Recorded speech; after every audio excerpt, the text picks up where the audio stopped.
윤석열 대통령이든 전두환 대통령이든 문재인 대통령이 현역 대통령이 내란죄를 범하면 바로 현역금 체포도 할 수 있습니다. 이게 헌법에서 특수하게 다루고 있는 겁니다. 답변 자체가 되게 너무 무성의하다. 이승만 대통령은 3.15 부정선거로 쫓겨났죠. 그리고 4.19 혁명이 일어났고 시급수습이란 국회 결의를 한 다음에 헌법 개정됩니다. 그리고 나서 법을 만들었습니다.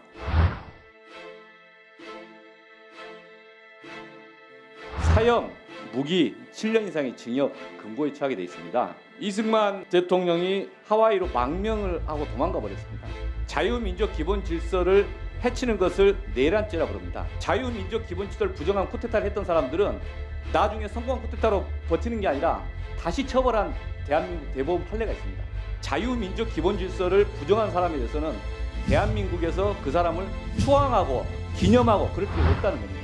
이승만 대통령에 대해서는 3.15 부정선거를 통해서 얼마나 많은 사람이 죽었고 이 이승만 대통령에서 국민의 세금을 들여서 기념관을 만드는 게 적절하냐? 저는 적절하지 않다. 그에 대한 입장이 뭐냐? 이렇게 물어본 겁니다. 어떻게 보십니까? 굉장히 많은 자료를 지금 보여주셔서 어느 국무위원이 감히 이 탄핵당하는 것과 같이 그런 사람을 위해서 국민의 세금을 넣겠다고 감히 이야기합니까? 이 부분은 아까 제가 대법원에서 판결을 받은 거를 존중해야 한다고 말씀을 드렸습니다. 그러면 전두환 기념관을 국민의 세금으로 앞으로 하는 게 적절합니까? 적절하지 않습니까? 그 판결을 부분, 제대로 이해한다면 그 부분에 대해서는 아까 그 일회 아니 아까가 아니라 대해서 지금 이야기해 보시라는 겁니다. 지금 소신이 있는가를 물어보는 겁니다. 국무위원 자격이 있는가를 물어보는 겁니다. 국민들 앞에 답변을 하셔야지. 그런 답변 준비 안 돼 있으면 그만두셔야죠.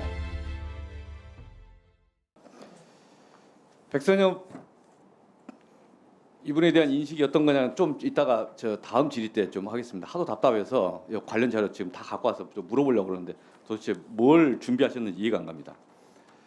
지금 시간엔 질의를 이승만 기념관, 전두환 기념관 관련돼서 질의를 하려고 합니다.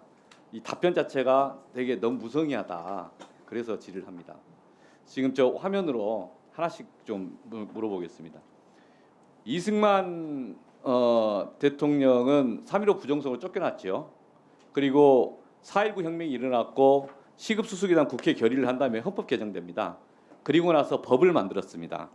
반민주행위자 공민권 제한에 관한 법, 부정선거 관련자 처벌법. 제가 법조문 다 이게 그대로 카피상 가져왔습니다. 요 있는 그대로.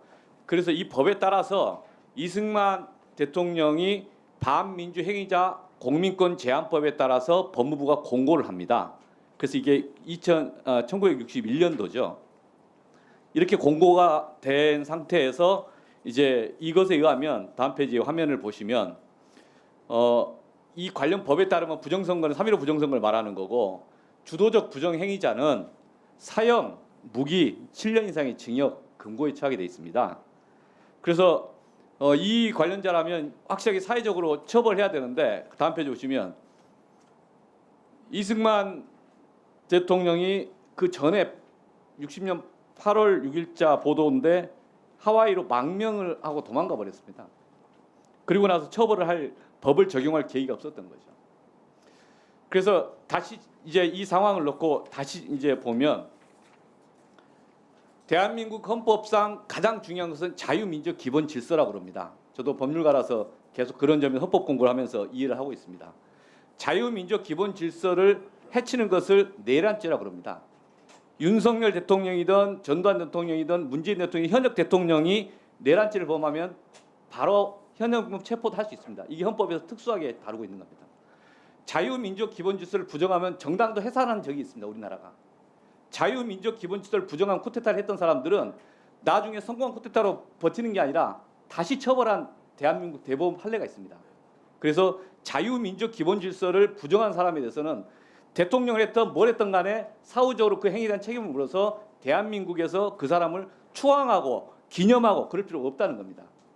그러니까 이승만 대통령에 대해서는 3.15 부정선거를 통해서 얼마나 많은 사람이 죽었고 그로 인해서 이 사실상 탄핵과 준하는 그런 결과가 나왔는데 이 이승만 대통령에서 국민의 세금을 들여서 기념관을 만드는 게 적절하냐?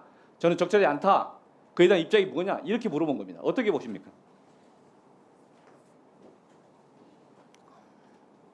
굉장히 많은 자료를 지금 보여주셔서 저도 모르겠다.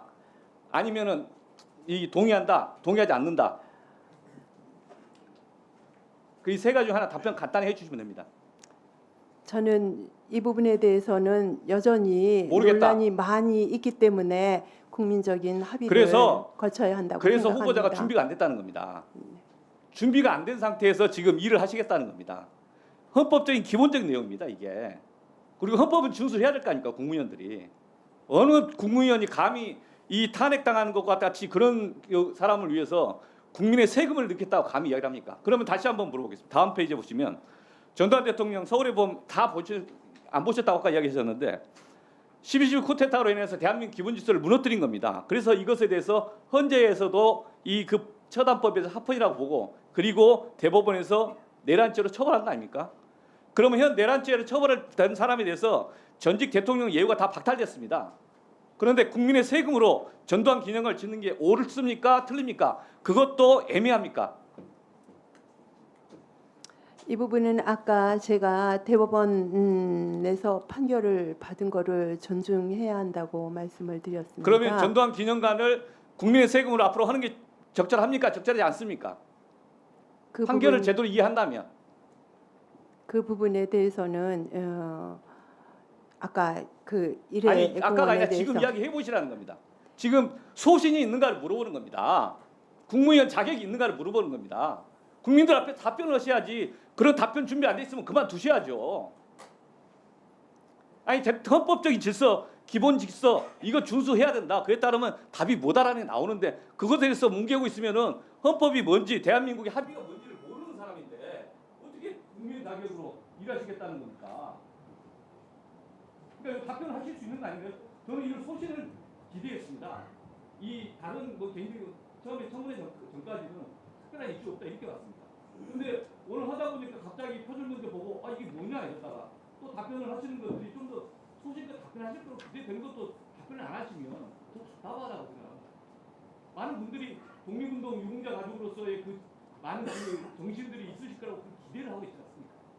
이건 지금 대법원 판결 다 나온 것에 대해서 그러면 지금 상태에서 다시 한번 국가의 세금을 개인적으로 자기들이 돈을 모아서 하는 건 상관없지만 국가의 세금을 걷다가 배정하겠다고 이야기를 하실 거냐고 물어보는 거지 않습니까? 그런데 아직 잘 모르겠다 나중에 이야기하면서 또 바뀔 수 있다 이렇게 이야기하실 거면 자격 없다고 봅니다. 저는. 그 부분에 대해서는 이런 기념관은 민간인 차원에서 이루어지는 거로 검토를 받았습니다. 따라서 이 부분에 대해서 의원님이 말씀하시는 거를 향후에 한번 더 파악해 보도록 하겠습니다.